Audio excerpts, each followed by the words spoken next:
Alrighty. Man, that Curtis Blow, I ain't even gonna lie. I was in here just trying to pick music to try and continue setting up. Man, that Curtis Blow, I realize why I don't like I like the throwbacks, but man, Curtis Blow is the da da da da da da da da da. Man, like come on, brother. Whew, but anyways, man, let's get it started. First I just wanna I think shed some more light on just why I want to do a sports broadcaster, like why I want to choose that as my career. First off, like I love the sport. I love just sports in general.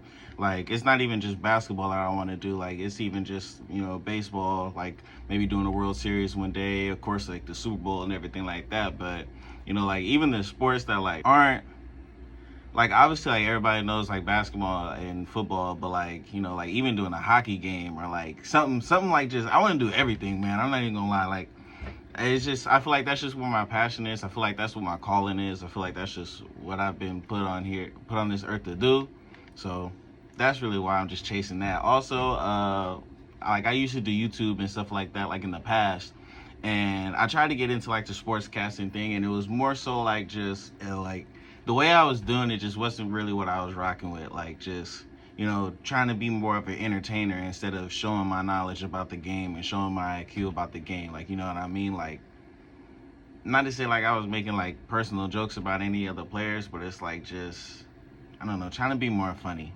So instead of just preparing, studying, having facts and everything like that, that's not really what I want to do. You know what I mean? Like, I'm trying to keep the personal side of everything and sports completely just separate, because that has nothing to do with the players and anything like that, or how they prepare, or what exactly happened during the game. So that's really that. On the NCAA, first off, honestly, this is a great season. I think this is a great March Madness. I'm always excited to watch March Madness. I ain't even gonna lie. It was buckets, man, left and right. First, we got Purdue versus UConn. We're going to get to the women's national championship in a second. We got Purdue versus UConn. This game kind of went exactly how I expected almost. You know what I mean? First, you had Zach Edey, 37 points, 10 rebounds. Absolutely incredible. Will his game translate to the league? I'm not sure. You know what I mean? Only time will tell. I don't even know if he's like declaring for the draft or anything like that. So hopefully he is. And if he does, we'll see. I think this just came down to UConn just having a better team and having the overall plan. It seemed like they were preparing for Zach Edey to really be as dominant as possible, but containing the rest of the players. Like I said, Zach Edey had 37 points, and the next highest scorer had 12 points. And the next highest scorer after that had 5. Right? That ain't gonna get it done, partner. I'm sorry. When you get to a situation like this, especially like once you get to that professional level, like you need the entire team to ball out. You know what I mean? You need everybody that's on the roster to really be locked in and really be able to make the plays that you need to make in order to secure the W. Right? Tristan Newton, 20 points for UConn. Stephon Castle, 15 points. Cam Spencer, 11 points. They was out there hooping. Collectively as a team, there was a point where they had 18 total assists to Purdue's 8. That just lets you know everything that you need to know right there. In basketball, for me personally, in my experience, the team that has the most assists and the most rebounds is normally going to win the game. Rebounds lead to second chance points, and if you have the most assists, more than likely you're getting everybody involved, everybody's touching the ball, everybody's in rhythm, so it's much harder to stop 5 players who have their shot, or 4 or 5 players who have their shot going, instead of just the one. You know what I mean? Purdue, it seemed like they were relying heavily on Zach Edey, and he was scoring and doing everything that he could do, but there was a point in the game where they were down 15 points, and they were still trying to get into the paint, still get 2-point possessions. In today's game, with as heavy as the 3-point shot is, just going for twos and everything like that, when you're down as big as they were, not really gonna get it done. Yeah, it's not gonna get it done, man. So big shouts out to UConn, man. Congratulations on your dub, everything like that. They went back to back. Could they three-peat next year? Hey, man, I don't know. You asking the wrong person. On to women's basketball. Now, I said last week that South Carolina this was their championship to lose, and they didn't. They went out there and took care of business. In the first half, it was kind of looking rough. I'm not even gonna lie to you. I lost my train of thought. Caitlin Clark comes into the game averaging 30 points and close to 10 assists. So she's pretty much averaging a double-double, which is crazy, right? Absolutely insane. And for a player like that, you just want to make it difficult for her. Like, you just want her taking as many difficult shots as possible. You don't want her getting into the rhythm. You know, she's crossing half court and is immediately ready to pull up. And I've never seen nothing like that besides Steph Curry, you know, Dame, Trae Young, players like that. You know what I mean? So she's completely changing the game as far as just how women play. Like, she's completely revolutionizing the game and showing that women can do that same stuff that men do. At the beginning of the game, they got off to a 20-9 start. Iowa, they got off to a 20-9 start. They were absolutely cooking coming out the gate. I believe it was Kate Martin. She had 7 points, right? They went out to a 7-0 run. South Carolina they started picking up their defense a little bit and started coming back into the game. But then Caitlin Clark, oh my God, that first quarter, she was wilding. 18 points. I repeat, 18 points in the first quarter. Going 3 for 5 from 3, shooting very efficiently from the floor. Everything was falling for that first quarter. And this really set the tone for the game. And I had doubts of South Carolina winning. I thought that Iowa would be able to pull it out because you see Hannah Stuelke. I'm so sorry if I butchered your name. I'm so sorry. She was really setting the tone for the defense, and she was really going at Camila Cordoza. I'm sorry again. She was really going at Camila Cordoza, setting the tone in the paint, getting to the basket, getting rebounds, blocking shots, just really being a force in the paint to really match the energy that Camila brings. Camila being 6'7", you know, just a dominant force in the paint. I was really worried about Iowa's ability to really match what she's able to bring. You know, just South Carolina as just a whole team. They're, you know, bigger, stronger, faster, you know what I mean, taller.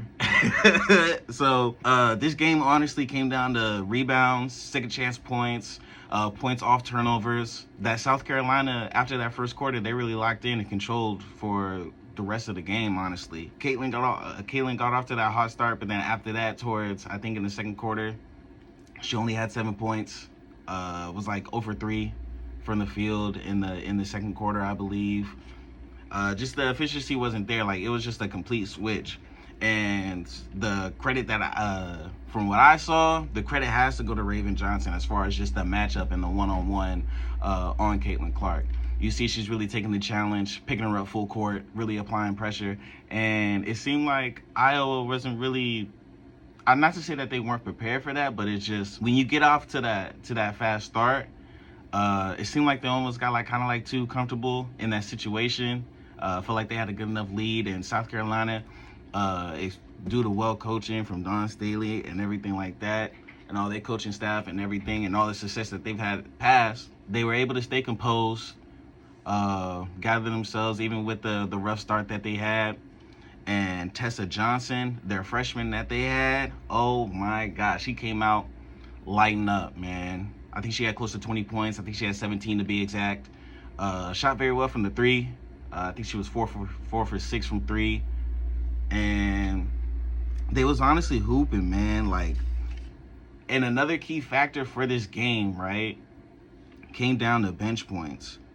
The bench for South Carolina comes into the national championship averaging 34 points, right? Just collect that. That's just them. Minus the starters, you automatically got 34 points from your bench, right? They came into this game and doing exactly what they've been doing all season. Came out there hooping. Tessa Johnson was lighting up from downtown. You had other players hitting shots and getting key stops, honestly. And just the main thing was just the defensive end. It seemed like Iowa, after that first quarter, they was never able to really get back into that rhythm that they found. They were getting completely disrupted. Not getting to their spots, not really settling for jump shots, not really getting to the basket as much. it was tough to see, honestly, because it's like, I don't want to say I knew that it was going to happen, but it's like just against a team like South Carolina, like the whole 40 minutes, you have to play like dang near perfect basketball.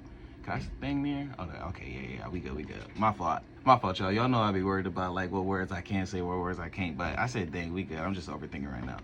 But you have to play almost perfect basketball when you're dealing with a team like South Carolina, right? So even if you get off to a hot first quarter, it's like going up against the Warriors. Like even though you might have a comfortable lead in the first quarter, with players like Steph, Klay Thompson, they're able to flip a switch to where you're down, or you was up 20, now you only up probably like what 5 now, like going into the third or going into the second. Like I was saying, the first quarter, Caitlin Clark was balling, Iowa was balling. They did exactly what their game plan was: getting to the basket, matching the physicality. Second quarter, South Carolina really just flipped a switch. You know, you had Raven Johnson, you had Bree Hall guarding Caitlin Clark, but Bree Hall ended up getting in foul trouble early into the game. So that's when Raven Johnson really just had to take on the challenge, not by herself, but for majority of the game, she was on her. You know, and if you're watching the game, you see she's being very disruptive, constantly knocking the ball out of Caitlin Clark's hand, blocking shots, not letting her get to, you know, her hot zones, her hot spots, you know, where she likes to shoot the ball on the court. And just really just sticking to the game plan. A lot of the main thing with Caitlin Clark is when she's dribbling left and she's coming off the screen, she's looking to pull up, right? But when she's driving to the right, she might hit you with a crossover and everything like that, but she's normally looking to get downhill and get to the basket. That's where she sets up her teammates. Like I was saying, she's averaging 10 assists. You know, she's averaging a double-double. She does a great job of getting her teammates involved. Her teammates do a great job at knocking down shots. It's just today, or not today, it didn't happen today, but you know, just that national championship, shots didn't fall.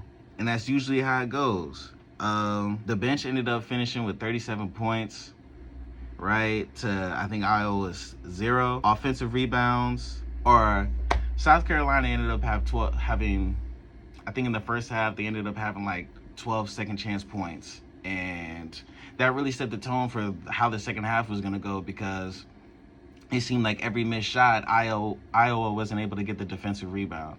You know, there was a South Carolina player out there getting another offensive board, getting another foul, getting another chance to score.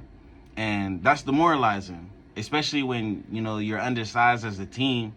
You know, it's tough to really grab those. Like, that's really what the game comes down to, is getting those boards, and really, you get to stop, you got to reward yourself. That's how you really secure the win, or you cut into the deficit that you in and able to come back and ultimately win the game like South Carolina did. Third, fourth quarter, Camila Cordoza really just kind of took over the game, honestly. Like I was saying, controlling the paint, getting block shots. Even if she wasn't blocking the shot, she was altering the shot, making it more difficult, making it more challenging for people who came into the paint. Caitlin Clark kind of lost her rhythm. Like, you know, she was hitting a couple shots in the second half, but it just wasn't the same as the first quarter. It seemed like she was kind of forcing shots, kind of just, you know, it got towards the end of the game, and she's just kind of looking to make a quick comeback quick. So, you know, she's crossing half court, pulling up from 3, you know, early into the shot clock, and it's just, they kind of just lost their momentum from there, and South Carolina ran on with the win. And for me, like, in moments like that, like, it's cool to, like, obviously for the winning side, like, it's cool to see, like, the personality you start to see, like, in the players and the coaches, you know, like, especially because last season they lost to Iowa in a heartbreaking loss, and they were undefeated then too. That was their first loss.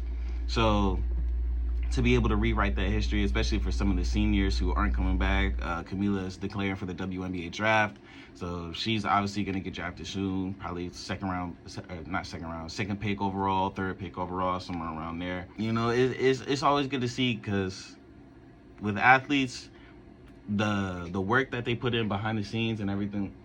Oh, I thought he was about to walk up. My fault, y'all. I thought somebody was going to storm in the room. I got my senses started to kick in for sure. I'm thinking I got to get up out of here, jump out this window or something.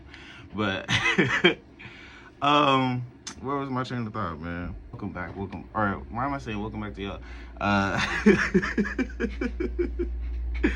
My bad about that, y'all. I held it as long as I could. Couldn't hold it no more. It is what it is. I'm back now. Yeah, hopefully South Carolina can repeat next year. I know they have a couple seniors on their team that are leaving or graduating or going to the WNBA. I wish them all the success in the world. Caitlin Clark, number one pick overall. I'm pretty sure it's pretty stamped right now. We all know that. So it's exciting to see her go to the WNBA. And I'm curious to see what heights the WNBA is going to reach in this upcoming season. I feel like a lot more eyes are on it. And like I said last week, like the women are doing exactly what they've been doing, which is hooping.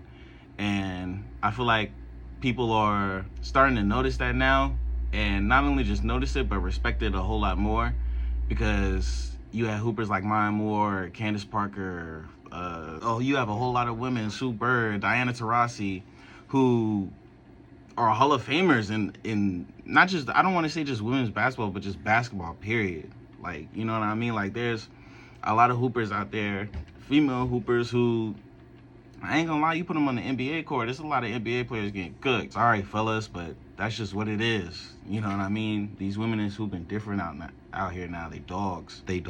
And South Carolina got a whole lot of dogs on their team. They had a 9-woman roster that they were filling in and putting in throughout the national championship game. So they constantly had fresh bodies. They were well disciplined, kept their composure even when they were down. Went on an 11-2 run. Even when Caitlin Clark, there was a point Caitlin Clark scored the last 13 points for Iowa in that first quarter. Still was able to take that punch on the chin, you know what I mean? Come back, do what they do, which is hoop. Shouts out to Iowa, Caitlin Clark. Wish you nothing but success. But South Carolina got that dub, man. Another national championship under their belt. Can they repeat? I don't know, man. You asking the wrong person. Man, an hour really fly by. Dang. On to the NBA. Now, I know this really don't got nothing to do with, like, you know, Sacramento State or nothing like that, but just, I love talking about basketball. And if you're not in tune for basketball right now, it's really competitive right now. Playoffs start, or the play-in start, which is when the bottom seed teams, right? The 7th seed, 8th seed, 9th seed, 10th seed, they all get put into a bracket. They all get put into a tournament to where they play for those last 2 spots in the playoffs, right? So for the Western Conference, you have the Suns, Kings, Lakers, Warriors, all pretty much locked in at this point for that play-in spot. You don't really know what could happen. Depends on who wins, who loses. You know, you never know. It could change at the last minute. For the Eastern Conference, you have the 76ers, Heat, Bulls, and the Hawks. So to start off for the Western Conference, it's very competitive. And don't get it messed up. Just because a lot of these teams is 7th or at the bottom of the seeding, you don't want to play them in the first round of the playoffs or in the play-in, to be honest. We all know for the Warriors, you got Steph Curry, you got Clay, you got Draymond, who last game against the Lakers was shooting out of his mind. First quarter, he was 5 for 5 from 3. Draymond Green, first quarter, 5 for 5 from 3. I didn't see that happening. I didn't predict that happening. If I was to put my money up, if I was to go on Prize Picks or Underdog or any of these other sports betting, I would have lost my money for sure, because I would have took the under. Draymond Green, 5 threes? I'm taking the under, and Draymond would have took my money for sure. For the Lakers, obviously they got Bron. Obviously they got AD. He got hit in the face last couple of games, so he was out with like a headache, nausea, and everything like that. Hopefully it's not a concussion. I'm pretty sure he's not a concussion protocol. He should be coming back, start of the playoffs, start to play in for sure. You know, they got De'Aaron Fox over there. They got Malik Monk. They got Sabonis, who's a triple-double machine, double-double machine, having the most double-doubles in the season, to be honest, right next to Jokic, who's the reigning MVP. And then the Suns got Kevin Durant, D-Book, Bradley Beal. These are some solid teams going up. So for the Western Conference and the play-in, anybody can really make it out of there. Honestly, and it's really anybody ball game for real. Because you got so much talent out there. You got so much just talent that's over there on that side. I don't know who could win. I don't know. Me personally, who I want to see win, it'd be cool to see the Kings get in there again and win the whole play-in tournament and get to the playoffs and, redeem themselves for that first round exit that they had last year against the Warriors. But you never know. And even for the Western Conference, the number one seeded teams, the Nuggets, Timberwolves, and Thunder, those are some solid teams over there. And honestly, you got 3 MVP contender, like MVP caliber players on that team. The Nuggets having Jokic, the Timberwolves having Anthony Edwards, Thunder having Shai Gilgeous-Alexander. These are well balanced teams. And I know as far as the West and the playoffs and everything like that, it's really anybody's ball game. I don't know who coming out of there and getting to the finals. For the Eastern Conference plans, like I said, you got the 76ers, you got the Heat, you got the Bulls, you got the Hawks. Now, if Joel Embiid for the 76ers is playing like how he's playing, I think they're running away with it. Not in the play-in tournament, not the whole Eastern Conference playoffs, right? But I think just at least they could secure that 7th spot, and I think that they would play the Bucks. With Giannis, Dame, Chris Middleton. Even though he need to go back to playing like Chris Middleton, who won the ring. I don't know what he got going on or what he kind of going through, but Dame's just my personal favorite player. So I'm gonna need you to kind of help my boy get that ring, man. You experienced what it was like. I need my boy Dame to get that same, you know what I mean? I need Dame to get him one. It's that time. It's now or never, bro. So,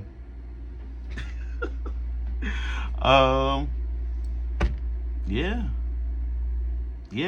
Playoffs is coming soon, man, and it's looking real dope, man. Just sports in general, just as a whole, everything is elevating. Everything is I feel like athletes, just for every sport, how they're training with all the technology that we have and the new medicine that's out now. We're seeing athletes, right?